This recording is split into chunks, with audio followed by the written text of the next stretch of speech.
മലയാളികളുടെ ദേശീയ ഉത്സവമാണ് ഓണം. ഓണാഘോഷത്തിന്റെ സമയത്ത് കേരളം സന്ദർശിക്കുന്ന മഹാബലിയുടെ ഓർമ്മയ്ക്കായാണ് ഈ ആഘോഷം കൊണ്ടാടുന്നത് എന്നാണ് ഐതിഹ്യം. ലോകത്തിന്റെ നാനാഭാഗത്തുമുള്ള മലയാളികൾ ജാതിമത ഭേദമന്യേ ഈ ഉത്സവം ആഘോഷിക്കുന്നു. ചിങ്ങമാസത്തിലെ അത്തം നക്ഷത്രം മുതൽ തുടങ്ങുന്ന ഓണാഘോഷം തിരുവോണം നാളിൽ പ്രാധാന്യത്തോടെ ആഘോഷിക്കുകയും ചതയം നാൾ വരെ നീണ്ടു നിൽക്കുകയും ചെയ്യുന്നു.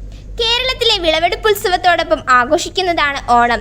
അത്തം നാൾ മുറ്റത്ത് പൂക്കളം ഇട്ടു തുടങ്ങും. നാട്ടുപൂക്കളും ഇലകളും ഉപയോഗിച്ചുള്ള മനോഹരമായ അത്തപ്പൂക്കളം.